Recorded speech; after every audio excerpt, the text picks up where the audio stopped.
Today we are jumping into one of my favorite podcasts. I love these ladies from the IHIP podcast. It is Jen and Pumps. I started watching them back in 2017 and 2018 when Pumps was going through her divorce, and she was feisty. Super feisty. So we're going to jump straight into it, see what they are talking about. It's never a dull moment with these two ladies, so let's get straight into it. I would like to enter a new word into the lexicon here at IHIP News, and it's called Islamopocracy. It appears that there is blatant and breathtaking hypocrisy surrounding Islamophobia. And Donald Trump is never quite called out for when he pals around with terrorists. And anytime a Democrat does it, it is this stage 5 meltdown based on lies, because Democrats, in fact, don't pal around with terrorists the way that the president of the United States does.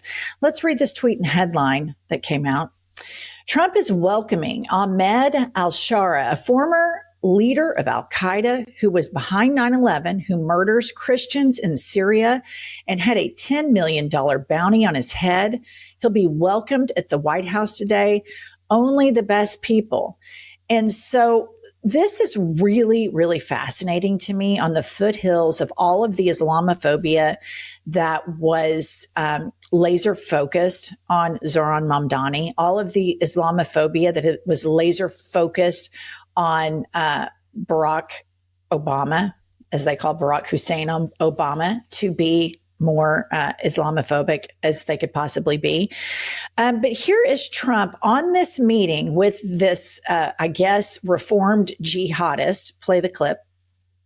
Joining the anti-ISIS. Yeah, you can expect some announcements on Syria. We want to see Syria become a country that's very successful, and I think this leader can do it. I really do. I think this leader can do it.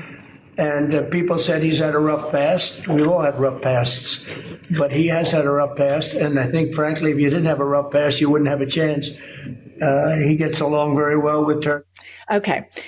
So as you can see, he sees, somebody having. I would just like to say that I have never had the pleasure to see a president fangirl so frequently. It seems like all of the time of foreign leaders. I mean, there is something that really gets him going about the power that these men hold. Have you seen, it doesn't matter who he's talking about, the way he lists off their trophy wins and everything about them. It's just, it blows my mind. I've never seen a president fangirl so much. Not even in like a corporate situation have I seen the president so excited of other leaders. Like usually you're so competitive that you don't have time to be watching what everybody else is doing. But it's just it really blows my mind how he does it. He's so good with it. And I love how these girls bring that out. Being a rough past as being a prerequisite for being able to do business. The more corrupt you are, the more welcome you are in Trump's orbit. Even if you were a former jihadist, if you're willing to be. It's because he loves power. That's what it is. He wants to be with the big boys of power. He got into this position because he wants the power.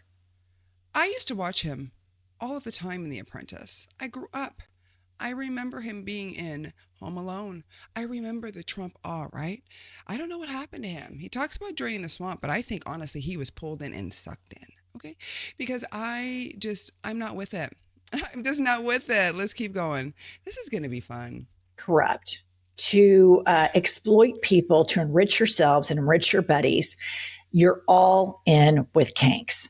And this brings me to the work at the Anti-Defamation League. And it's run by a gal named Mr. Greenblatt. And the Anti-Defamation League has been so incredibly hypocritical on absolutely everything. They seem to prioritize anti-Semitism based on lies over real threats of anti-Semitism. And they have sought refuge in Donald Trump and his movement's place. And every time I see a Nazi, and I'm talking about a real Jew hater, they seem to always be anchored in the Big Ten of MAGA. And the far right Jewish groups that have sought refuge with MAGA is just breathtaking to me because I grew up in a red state, and the most anti-Semitic people I have ever met are white WASPs, particularly white evangelical Christian WASPs that have this apocalyptic script that they need for Jewish people to fall into. And what a fool's errand to think that somehow these bigots, this party formed on bigotry, is somehow going to provide you cover. And so first, let's play the video of Greenblatt discussing on Morning Joe Zoran Mamdani's victory. Play the clip. Young man, and if he's 34, I can call him a young man.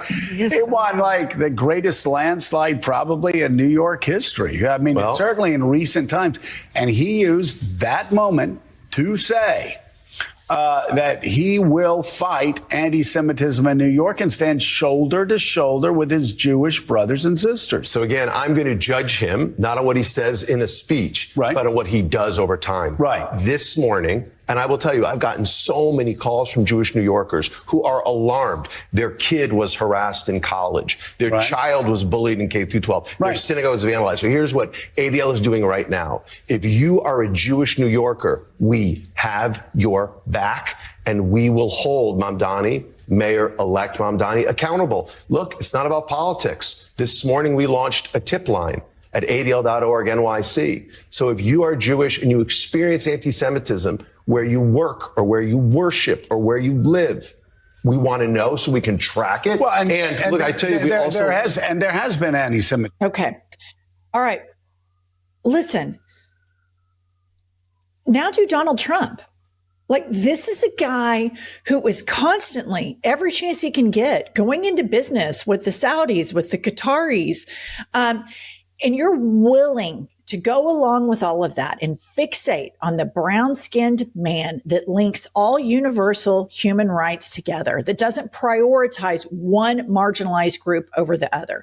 And that's the problem with the ADL. They have prioritized Jewish safety over the safety of all others. And in fact, they're linked. And in the biggest faceplant ever, you have gone to seek refuge with a man who is constantly making excuses for Nazis. Put up Mehdi Hassan's tweet here. Mehdi Hassan says, Greenblatt, he quotes Greenblatt, and he says, "We've certainly never had an elected official like this before." And Mehdi responds to that, "Well, there is a guy who told American Jews their country is Israel, told neo-Nazis they're very fine people, hosted a Holocaust denier for dinner, called Jewish voters stupid, hired open anti-Semites for his administration, and said the only people he wanted counting his money were the guys in yarmulkes.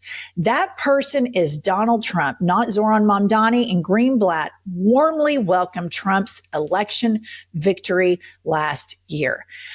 I have seen more swastikas at a Trump rally or at a Trump boat parade than I've ever seen anywhere else. And the fact that the ADL constantly prioritizes anti-Semitism as the only thing that's rising under this regime is so inherently dangerous. Because there is rising racism.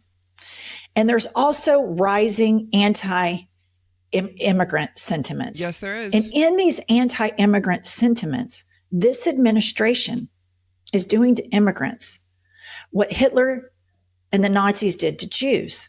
So I would think, if I were the head of the ADL, I would be whistleblowing about the Supreme Court ruling that you could racially profile somebody and detain them. I would be whistleblowing that nobody knows where the 1800 people that were in Alligator Alcatraz are. This is a thing. I would be whistleblowing about the people that were sent to CCOT. I would be whistleblowing about ICE agents in masks going to schools and detaining people.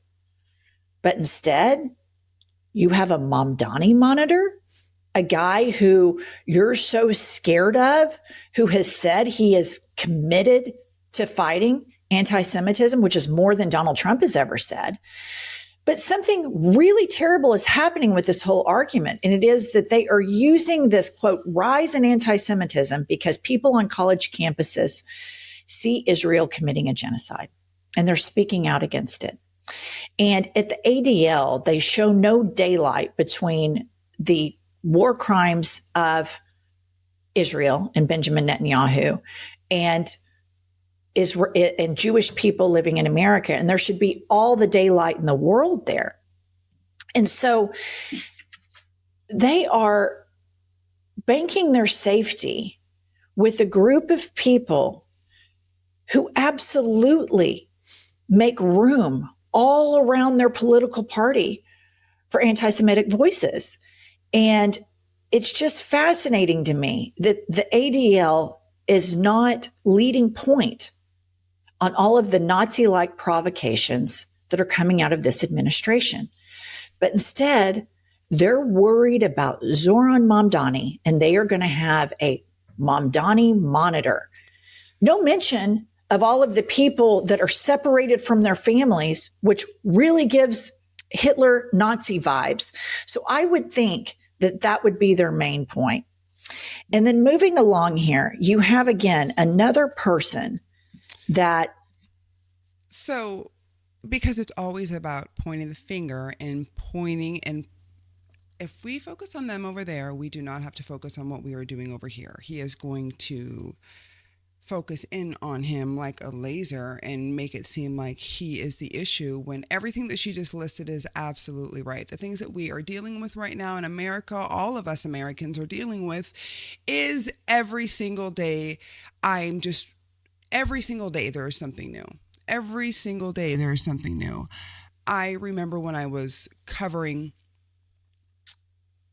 trending topics a year ago, I could not believe what was happening. Or even at the beginning of President Donald Trump's administration, what was happening. And at some point, I just got to the point where I'm like, okay, it's just something new every single day. You cannot surprise me with what is going on in this administration, to the point where I'm knocking my microphone off. Because if you would have told me a year ago that we'd be sitting in a time where every single executive order that this man has put forward has been in play, that we have been able to dismantle most of our democracy within a short amount of time, and Republicans are going to tell you, this is what we voted for, this is what we wanted, this is what we wanted. And I think people are quickly realizing that maybe this is not what they wanted. As we're sitting here and we're looking at this, as we're realizing that he invited somebody to the White House that had a role in September 11th, blows my mind. I was 18 when that happened. I remember what that happened. I have family that is in the military. My grandfather was in the Navy. My father was in the Army. I cannot even fathom why he would want to invite anybody of that status anywhere near. But this is the thing. I couldn't also fathom why he would want to go to Alaska, which is where I'm from, to meet Vladimir Putin. I couldn't fathom why he wanted to do that. Or I couldn't fathom why he wanted to go over and get a plane. When do you understand what I'm trying to say here? Every single day there's going to be something new. And if you have not seen these ladies on the I've Had It podcast, you need to make sure that you're tuning in. If you're new here, I listen to just about everything. We typically go through videos where my husband will just dump videos on and I react to them. We're going to go into another one that I'm not even going to tell you the podcast until I show it to you, because it's not something that I would watch all of the time by myself, but my husband watches it. So I like to see what he's watching, and then we're going to react to it. So maybe there could have been a better time and a better place than, again, on the Marine Corps' 250th birthday and the day before Veterans Day, to bring one of the former leaders of Al-Qaeda into the White House. Don't you think?